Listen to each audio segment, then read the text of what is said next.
నమస్కారం. సుఖీభవకు స్వాగతం. ఈ రోజు సుఖీభవలో కళ్లకు నోటికి శాపం, సోగ్రెన్స్ సిండ్రోమ్. నచ్చిన సంగీతం వింటే మెదడు చైతన్యం. హెచ్ఐవి ఇక భయం లేనట్లేనా? ఇంకా హెల్త్ టిప్. ఇరుసులోని చక్రం సాఫీగా తిరగాలంటే కందెన అవసరం. తగినంత కందెన ఉన్నప్పుడే చక్రం ఎలాంటి ఇబ్బంది లేకుండా సాఫీగా తిరుగుతుంది. అలాగే మన కళ్ళు, నోరు చక్కటి ఆరోగ్యంతో ఉండాలంటే వాటిలో తగినంత తేమ అవసరం. తగినంత తడి లేకపోతే కళ్ళు, నోరు పొడిబారిపోతాయి. ఫలితంగా కళ్లల్లో మంటలు, నొప్పి వంటి బాధలు మొదలవుతాయి. నోరు పొడిబారిపోవటం వల్ల తినటం, తాగటం అనేవి కష్టమైన వ్యవహారాలుగా మారిపోతాయి. సోగ్రెన్స్ సిండ్రోమ్ బారిన పడ్డప్పుడు ఇలాంటి బాధలే ఎదురవుతూ ఉంటాయి. కళ్లల్లోనూ, నోటిలోనూ తేమను మాయం చేసే సోగ్రెన్స్ సిండ్రోమ్కు ఆయుర్వేద వైద్యం చెప్తున్న చికిత్సలు, పరిష్కార మార్గాల గురించి ఇప్పుడు తెలుసుకుందాం.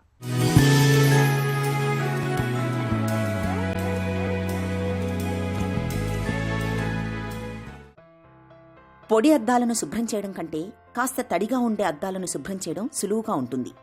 మన కళ్లకు, నోటికి ఇదే సూత్రం వర్తిస్తుంది.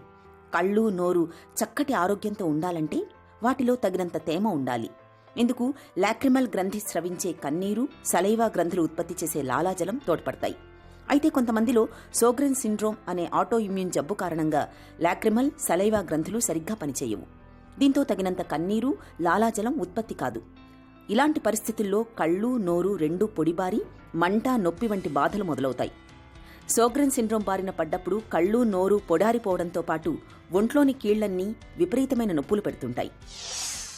షోగ్రెన్స్ అనేటువంటి ఒక ప్రత్యేకమైనటువంటి వ్యాధి, ప్రపంచానికి అంతుబట్టినటువంటి వ్యాధి. ఇది వాస్తవానికి షోగ్రెన్స్ అనేటువంటి వ్యాధి ఒక విచిత్రమైన వ్యాధి. ఇప్పటి సైంటిఫిక్ నిర్ధారణ తర్వాత కాంప్లెక్స్ ఇమ్యూనో కాంప్రమైజ్డ్ వ్యాధి కింద కొన్ని రకాలైనటువంటి జెనెటికల్ మాల్ఫార్మేషన్స్ చేత, సెక్స్ హార్మోన్స్ లోపల మార్పులు కలగడం చేత, ఎన్విరాన్మెంటల్ లోపల ఉండేటువంటి పొల్యూషన్ అధికమవడం చేత, అట్లాగే కొన్ని రకాలైనటువంటి వైరల్ వ్యాధులు, ఇప్పుడు వచ్చినటువంటి కోవిడ్ కానీ, హెపటైటిస్ బి కానీ, సార్స్ కానీ, ఇట్లాంటి వ్యాధులు తీవ్ర రూపంలో ఎఫెక్ట్ అయిన వాళ్ళల్లో షోగ్రెన్స్ అనేటువంటి ఆటో ఇమ్యూన్ కాంప్లెక్స్ డిజార్డర్ వస్తుంది. విపరీతమైనటువంటి వీక్నెస్ ఉండడంతో పాటుగా కొన్ని ప్రత్యేకమైన లక్షణాలు ఈ వ్యాధిలో ఉన్నాయి. అవేంటంటే, కంటిలో ఉండాల్సినటువంటి ద్రవ పదార్థము లాక్రిమేషన్ దీనిలో తగ్గిపోతుంది. నోటిలో ఉండేటువంటి లాలాజలం యొక్క స్రావము తగ్గిపోయి నోరంతా డ్రైగా ఉంటుంది. ఎప్పుడు తేమగా ఉండాల్సినటువంటి నోరు, కన్నులు మనకు తేమ లేకపోయినట్టయితే విపరీతమైన నొప్పి, మంట, సివియర్, మీరు ఏది తినలేరు, ఏది మనము మింగలేము. కనురెప్పలు కొట్టుకుంటుంటే కూడా, మన కనురెప్పలు మనం కొట్టుకుంటుంటే విపరీతమైన వేదన వస్తే ఆ బాధ వర్ణనాతీతంగా ఉంటుంది. ఈ రెండు ప్రధాన లక్షణాలుగా ఉన్నటువంటి ఈ షోగ్రెన్స్ వ్యాధి ప్రైమరీ షోగ్రెన్స్, సెకండరీ షోగ్రెన్స్ వ్యాధి అంటారు. ప్రైమరీ షోగ్రెన్స్ అనేటువంటిది డైరెక్ట్గా ఈ లక్షణాలతో డైరెక్ట్గా రావడం. సెకండరీ షోగ్రెన్స్ సాధారణంగా 100కి 90 మంది లోపల రుమటాయిడ్ ఆర్థరైటిస్ ఉండే వాళ్ళల్లో, ల్యూపస్ సంబంధించినటువంటి వ్యాధి ఉండేటువంటి వాళ్ళల్లో సెకండరీగా ఈ వ్యాధి లక్షణాలు బయటపడతాయి. కాబట్టి ఇవి సెకండరీ షోగ్రెన్స్గా చెప్తారు. సోగ్రెన్స్ సిండ్రోమ్ అనేది ఒక అంతుపట్టని విచిత్రమైన వ్యాధి.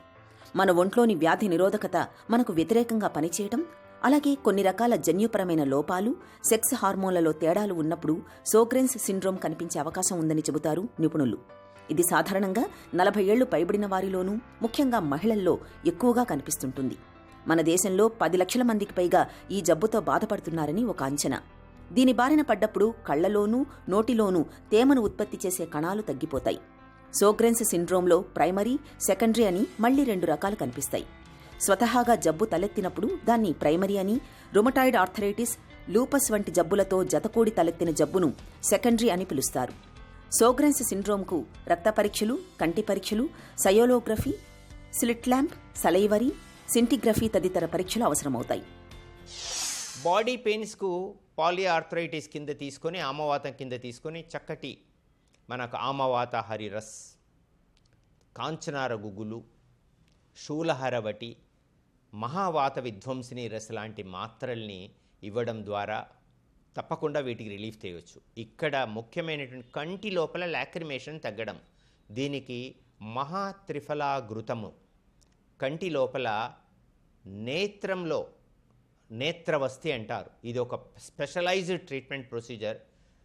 మన కంటి చుట్టూ పిండి కట్టును కట్టి మహాత్రిఫలాఘృతాన్ని దాని చుట్టూ పోసి కన్ను యొక్క లిడ్స్ను ఓపెన్ చేస్తూ మూసుకునేటట్టుగా 10 నుండి 20 నిమిషాలు చేసినట్టయితే మనకు 10 డేస్లో దీనికి సంబంధించినటువంటి రిజల్ట్స్ మీరు చూడవచ్చు. అట్లాగే నోటిలో ఉండేటువంటి లాలాజల అంశం తగ్గిపోవడం సైలోగ్రామ్ ద్వారా నిర్ధారించుకొని మనకు మాదీఫల రసాయనము, తర్వాత జంబీర పానకాన్ని రోజు ఉదయమో స్పూన్ రాత్రో స్పూన్ చప్పరించి తీసుకోవడం ద్వారా వీటి కొంత దాదాపుగా ఫుల్ స్టాప్ పెట్టేటువంటి అవకాశాలు ఉన్నాయి. అట్లాగే జీరక రసాయనాన్ని మనము రోజు ఉదయం ఒక స్పూన్ రాత్రి ఒక స్పూన్ తీసుకోవడం. అయితే దీనికి ఈ ప్రధాన లక్షణాలకి కారణభూతమైనటువంటి ఆమవాతాన్ని తగ్గించడం అనేది ఆయుర్వేదలో ముఖ్యమైనదిగా భావిస్తాం. దీనికి సమ్మీర పన్నగ రస్ లాంటిది, రససింధూర లాంటి ఔషధాలని మహావాత విధ్వంసిని రస చేత చేర్చి ఆ డోసేజ్ను 100 నుండి 200 మిల్లీగ్రాములను తేనెతో మనకు ఉదయం రాత్రి ఇవ్వడము, రాస్నా బలాది కషాయాన్ని 20 ml ఉదయం రాత్రం ఇవ్వడము దాదాపు 3 to 5 months ట్రీట్మెంట్ స్పెల్ వల్ల ఈ వ్యాధిని సంపూర్ణంగా మేము అరికట్టగలుగుతున్నాము. పొడిబారిన కళ్లకు సాధారణంగా ఐ డ్రాప్స్ను సూచిస్తుంటారు. అలాగే నోటిలో తేమ శాతాన్ని పెంచడానికి తరచుగా నీళ్లను తాగమని, చూయింగ్ గమ్లను నములుతూ ఉండమని సూచిస్తుంటారు నిపుణులు. అయితే వీటితో పాటు ఆయుర్వేదం సోగ్రెన్స్ సిండ్రోమ్కు తనవైన కొన్ని ప్రత్యేక చికిత్సల్ని, పరిష్కారాల్ని చెబుతోంది. కళ్లలో తేమ శాతాన్ని పెంచడానికి ఆమవాత హరిరస్, శూలహరవటి, కాంచనాది గుగ్గుళ్ళు, మహావాత విధ్వంసిని రస్ వంటి మాత్రలు వాడుకుంటే మంచి ఫలితం కనిపిస్తుంది. అలాగే నిత్యం మహాత్రిఫలాది ఘృతాన్ని తేనెతో కలిపి తీసుకుంటే మంచి గుణం ఉంటుంది. ఇక నోటిలో పొడి వాతావరణాన్ని తగ్గించడానికి మాదీఫల రసాయనం, జంబీర పానకాన్ని రోజుకు ఉదయం సాయంత్రం 1 స్పూన్ చొప్పున తీసుకోవాలి. అలాగే జీరక రసాయనాన్ని రోజుకు ఉదయం సాయంత్రం 1 స్పూన్ తీసుకున్న మంచి ఫలితం ఉంటుంది. సమ్మీర పన్నగరస్, రససింధుర వంటి ఔషధాల్ని మహావాత విధ్వంసిని రస్ మాత్రలతో కలిపి వాడుకుంటే సోగ్రెన్స్ సిండ్రోమ్ బాధల నుంచి మంచి ఉపశమనం ఉంటుంది. హెల్త్ న్యూస్ మీకోసం. సంగీతం మెదడును చైతన్యవంతం చేస్తుందా? చురుగ్గా పనిచేయిస్తుందా? నచ్చిన పాట వింటే మెదడు ఉత్తేజితమవుతుందా? అల్జీమర్స్తో బాధపడుతున్న వారు కూడా సంగీతానికి స్పందిస్తారా? ఈ ప్రశ్నలకు అవుననే సమాధానం చెప్తున్నారు బ్రైటన్ విశ్వవిద్యాలయానికి చెందిన పరిశోధకులు.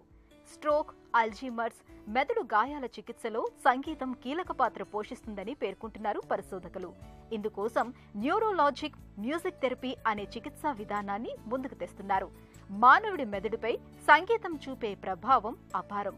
మెదడులో కదలిక, మాటలు, జ్ఞాపక శక్తి, భావోద్వేగాలను నియంత్రించే భాగాలను సంగీతం ఉత్తేజితం చేస్తుంది. భౌతికంగా బ్రెయిన్ ట్యూమర్ను తగ్గిస్తుంది. మెదడు తనంతట తాను మరమ్మత్తు చేసుకునేందుకు సంగీతం సాయపడుతుంది. అల్జీమర్స్ ఉన్నవారిని కూడా పాటలు ప్రతిస్పందించేలా చేస్తాయి. గత జ్ఞాపకాలను తిరిగి పొందటానికి సహాయపడతాయి. మెదడు దెబ్బతినటం వల్ల మాటలు కోల్పోయిన వారిలోనూ బ్రైటన్ పరిశోధకుల న్యూరోలాజిక్ మ్యూజిక్ థెరపీ సానుకూల ఫలితాలను సాధించింది. మెదడుపై సంగీతం చూపించే ప్రభావాన్ని దృష్టిలో ఉంచుకొని స్ట్రోక్, పార్కిన్సన్, మెదడు గాయాల చికిత్సకు న్యూరోలాజిక్ మ్యూజిక్ థెరపీని రంగంలోకి తెచ్చారు. ఫిజియోథెరపీ, స్పీచ్ థెరపీలానే ఇది పనిచేస్తుంది. రోగులు తమ లక్షణాలను సమర్థంగా ఎదుర్కోవటంలోనూ, దైనందిన జీవితంలో కార్యకలాపాలను వారు మెరుగ్గా నిర్వహించుకోవటంలోనూ ఈ థెరపీ సహాయపడుతుంది. మిగతా థెరపీలతో పోలిస్తే న్యూరోలాజిక్ మ్యూజిక్ థెరపీ బాగా మెరుగ్గా పనిచేస్తున్నట్లు పరిశోధకులు పేర్కొంటున్నారు.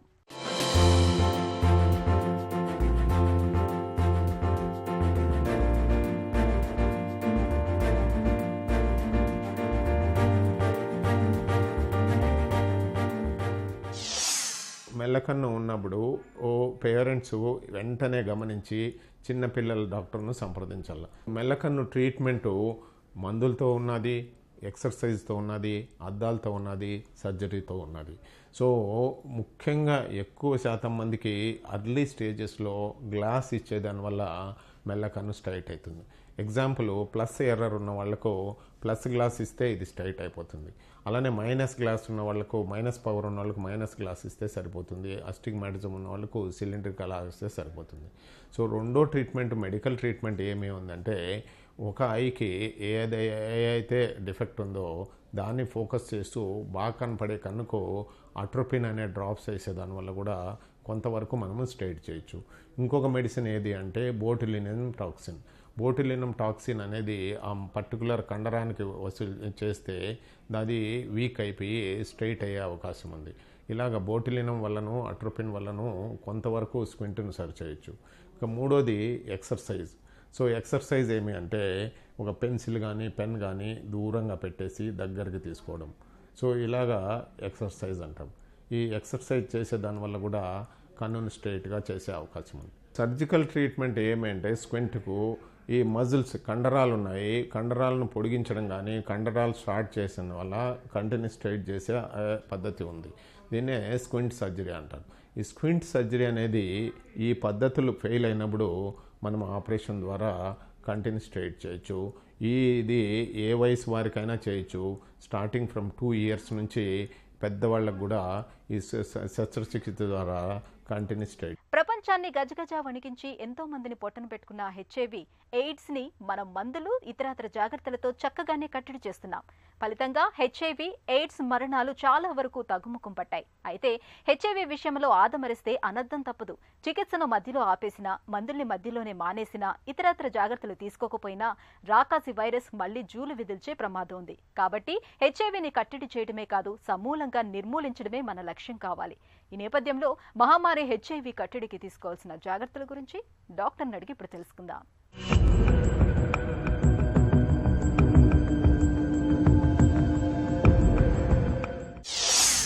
ఈ ఏడాది ఎయిడ్స్ డే థీమ్ ఏంటి? ఈ సంవత్సరం అసమానతలు తొలగించండి, ఎయిడ్స్ మహమ్మారికి చర్మగీతం పాడండి అన్నటువంటి ఒక సందేశాత్మకమైన నినాదాన్ని ప్రపంచ ఆరోగ్య సంస్థ, ఐక్యరాజ్య సమితి ఇచ్చారు. కారణం ఏంటంటే, మనలాంటి దేశంలో ఈరోజు కూడా అసమానతలు, ఆర్థిక, సామాజిక, సాంస్కృతిక, అవే కాకుండా సోషల్ ఇంజస్టిస్, వీటికి తోడు ట్రాన్స్జెండర్స్ అని, స్వలింకాముకులని వాళ్ళు ధైర్యంగా యాట్రిక్ కేంద్రాలకు వెళ్ళి మందులు వాడలేకపోతున్నారు. దాని మూలంగా 40 ఏళ్ల క్రితం మొట్టమొదటి ఎయిడ్స్ కేసు ప్రపంచాన్ని తాగితే ఈరోజు కూడా మనం పూర్తిగా వ్యాధిని నివారణ చేయలేకపోయామంటే దీనికి ప్రధాన కారణం ఇన్ఈక్వాలిటీస్. అందుకే మిలీనియం డెవలప్మెంట్ గోల్స్ సందర్భంగా ప్రపంచానికి అన్ని దేశాలు పిలుపునిచ్చాయి. 2021, 2026 ఈ ప్రాంతంలో అనేక దేశాల మధ్య ఉన్నటువంటి అసమానతలు తొలగాలి, అలాగే దేశంలో ఉన్నటువంటి అసమానతలు తొలగి మానవ హక్కులకి గౌరవం పెరగాలని చెప్పి కోరుకోవడం జరిగింది. హెచ్ఐవిని మనం సమర్థంగానే విలువరిస్తున్నామని భావించవచ్చా? మన దేశంలో 2.3 to 2.5 మిలియన్ హెచ్ఐవి పాజిటివ్ వ్యక్తులు ఉన్నట్లుగా నాకో అంటే నేషనల్ ఎయిడ్స్ కంట్రోల్ ఆర్గనైజేషన్ వారి యొక్క గణాంకాలు చెప్తున్నాయి. అంటే మినిస్ట్రీ ఆఫ్ హెల్త్ అనమాట. హెచ్ఐవిని మనం సమర్థవంతంగా నిలువరించామని ఏదైనా ఆలోచించుకుంటే, ఎంతకాలం హెచ్ఐవి స్టిగ్మా ఉంటుందో సమాజంలో అంతకాలం కూడా హెచ్ఐవి సజీవంగానే ఉంటుంది. That is my theory. సాధారణంగా అంటే ఈ రూట్ ఆఫ్ ట్రాన్స్మిషన్ మనం స్టడీస్ చేసి చూస్తే, హెచ్ఐవి పాజిటివ్ వ్యక్తితో స్త్రీలతో కానీ పురుషులతో కానీ లైంగిక సంపర్కం, హెచ్ఐవి పాజిటివ్ వ్యక్తిపై వాడినటువంటి సూదులు, సిరంజులు వాటిల్ని స్టెరిలైజ్ చేయకుండా మళ్ళీ వాడడం, హెచ్ఐవి పాజిటివ్ బ్లడ్ ఏ రకంగా అయినా అంటే బై మిస్టేక్ హెచ్ఐవి నెగిటివ్ వారికి డొనేట్ చేయడం. ఒకప్పుడైతే హెచ్ఐవి పాజిటివ్ తల్లులు వారి నుంచి బిడ్డకు కూడా దగ్గర 35% వరకు కూడా వ్యాప్తి చెందేది. అయితే ఇప్పుడు భారత ప్రభుత్వం వారు prevention of mother to child transmission అనే ప్రోగ్రాం ఎప్పుడైతే ఆచరణలోకి వచ్చిందో గణనీయంగా ఆ కేసులు తగ్గాయి. ఈ 4 మార్గాలే తప్ప వేరే మార్గాల వల్ల, అంటే సామాజిక సంబంధాల వల్ల ఎట్టి పరిస్థితుల్లో కూడా హెచ్ఐవి ఒకరి నుంచి ఒకరు వ్యాప్తి చెందదు. హెచ్ఐవి విషయంలో స్టెరిలైజింగ్ క్యూర్ అంటే ఏంటి? ఈ స్టెరిలైజేషన్ అనేటటువంటి ఒక విధానం, అంటే వైరస్ ని ఎట్టి పరిస్థితుల్లో కూడా శరీరంలో పెరగడానికి వీలు లేకుండా చేసినటువంటి డెల్టా 32 మ్యుటేషన్, అంటే it is a genetic engineering చేసినటువంటి జీన్ ని, అటువంటి థెరపీని వారికి అందిస్తే వారు జీవితాంతం కూడా ERT మందులు వాడకుండా అందరిలాగే హాయిగా ఉండొచ్చు. అయితే ఇప్పుడు 2 కేసులు మాత్రమే ప్రపంచంలో ఇది పూర్తిగా నయమయ్యాయి. హెచ్ఐవి బాధితులకు కరోనా సోకటం ప్రాణాంతకమా? ఈ కరోనా అనేటటువంటిది RNA వైరస్ అండి. హెచ్ఐవి కూడా RNA వైరస్. కరోనాలో కూడా ఏం జరుగుద్ది, ఇమ్యూనిటీ బాగా పడిపోతుంది. మరి హెచ్ఐవిలో కూడా ఇమ్యూనిటీ బాగా పడిపోతుంది. అయితే కరోనా వచ్చిన వాళ్ళు డెఫినెట్ గా వైద్యుల సలహా మేరకు కరోనా రాని వారు కూడా వ్యాక్సినేషన్ వేయించుకోవాలి. ఇవాళ కోవిడ్ వ్యాక్సినేషన్ అందుబాటులోకి వచ్చింది కాబట్టి ఆ వ్యాక్సినేషన్ వేసుకుంటే చాలా వరకు కరోనా ముప్పు మనకు తగ్గుతుంది. హెచ్ఐవి వరకు వచ్చినప్పుడు ERT మందులు ఆపకూడదు, పరిశుభ్రత పాటించాలి, శరీరం ఇమ్యూనిటీ పెరగడానికి తగినటువంటి పూర్తి విశ్రాంతి, ధ్యానం, ప్రాణాయామం, అలాగే మంచి పోషకాహారం తీసుకోవడం, లేనిపోని ఆలోచనలు పెట్టుకుని నెగిటివ్ ఫీలింగ్స్ లేకుండా నాకేం కాదు, కరోనా వల్ల నాకేం ప్రమాదం లేదు, అనేక మంది హాయిగా జీవిస్తున్నారు. హెచ్ఐవికి వేళ ఆల్మోస్ట్ రమారమి మంచి క్యూర్ వచ్చింది కాబట్టి అది చక్కగా వాడుకొని అందరిలాగే జీవిద్దాం అన్న పాజిటివ్ థింకింగ్ని డెవలప్ చేసుకుంటే కరోనా రోగుల్లో హెచ్ఐవి పాజిటివ్ వచ్చినప్పుడు కూడా ప్రమాదం పెద్దగా ఉండదు. హెచ్ఐవితో సహజీవనం ఎలా? ఈ హెచ్ఐవితో సహజీవనం అనేటటువంటి దాన్ని వీళ్ళని సైంటిఫిక్గా సీరో డిస్కార్డెంట్ కపుల్ అంటాం.